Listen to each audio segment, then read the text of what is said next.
দর দর করে ঘামছে ফাহিমা। ক্লান্তিতে শরীরটা ভেঙে পড়ার উপক্রম।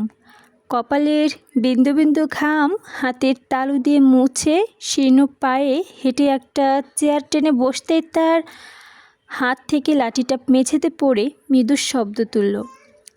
লাঠি তোলার আগ্রহ কিংবা শক্তি কোনোটাই পেল না সে। চেয়ারে ভার ছেড়ে দিয়ে চোখ বুজল।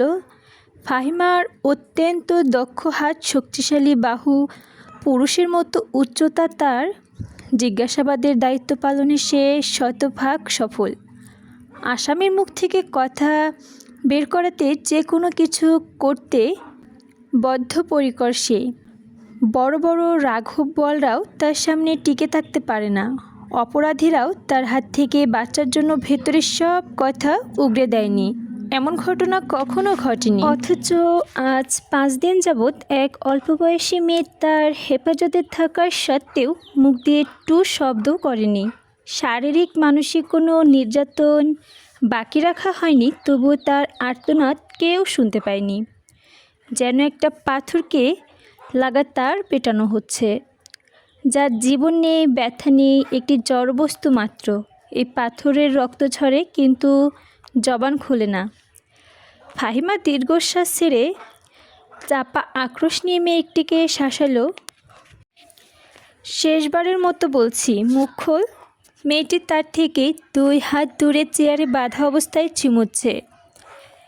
1 মিনিট, 2 মিনিট করে 10 মিনিট পার হয়ে গেল, কিন্তু মেয়েটির থেকে কোনো জবান এলো না। ফাহিমা হতাশা বোধ করছে। চারপাশ থমথমে নীরবতা। মেয়েটি কি নিঃশ্বাস নেয় না? নীরবতা ভেঙে যায়। বুকের ভিতরটা ঠকঠক শব্দ করে।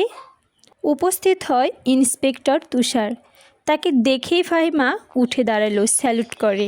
তুষার পেশাদারি কণ্ঠে প্রশ্ন করে, কী অবস্থা? ফাহিমা নিজের ব্যর্থতা প্রকাশ করার সঙ্গে 4 দিনের বর্ণনা দেয়। পূর্ণাঙ্গপূর্ণভাবে তুষার বহুদর্শী চোখে মেয়েটিকে দেখল। তার চারপাশে ঘুরতে ঘুরতে ফাহিমাকে বলল, আপনি আসুন।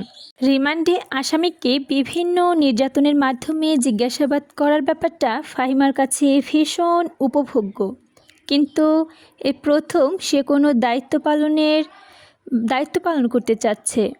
ফাহিমা হাঁপ ছেড়ে বেরিয়ে যায়। তুষার একটি চেয়ার টেনে মেয়েটির সম্মুখ বরাবর বসে ঠান্ডা গলায় বলে, আজই আমাদের প্রথম দেখা। সামনে মানুষটা যেভাবে ছিল সেভাবেই রইল, কিছু বলল না, তাকালোও না। তুষার বলল, মা বাবাকে মনে পড়ে? মা বাবার শব্দ দুটি যেন নিস্তব্ধ তীরে সমুদ্রের ঢেউ নিয়ে আসে। মেয়েটিকে নড়ে চড়ে উঠে চোখ তুলে তাকায়। তার অপূর্ব গায়ের রং, ঘোলাটে চোখ, কাটা ঠোঁট থেকে রক্ত ঝরছে। চোখের চারপাশে গাঢ় কালো দাগ। মুখের এমন দশা রিমান্ডে আসা সব আসামিরই হয়। তুষার মুখের প্রকাশভঙ্গির আগের অবস্থানে রেখে পুনরায় প্রশ্ন করল, মা বাবাকে মনে পড়ে? মেয়েটি বাধ্যের মতো মাথা নাড়ায়। মনে পড়ে। তুষার কিছুটা বুঝে এলো। মেয়েটির দৃষ্টি জুড়ে নীলাচকের যন্ত্রণা। তুষার তার হাতের বাঁধন খুলে দিয়ে নির্বিকার ভঙ্গিতে প্রশ্ন ছুড়ল, নাম কি? মেয়েটির নামসহ খুঁটিনাটি সবই জানে তুষার, তবুও জিজ্ঞেস করল। তার মনে হচ্ছে অপরপক্ষ থেকে উত্তর আসবে। তার ধারণাকে সত্য প্রমাণ করাতে ভারাক্লান্ত কণ্ঠে মেয়েটি নিজের নাম উচ্চারণ করল, পদ্ম। আমি পদ্মজা।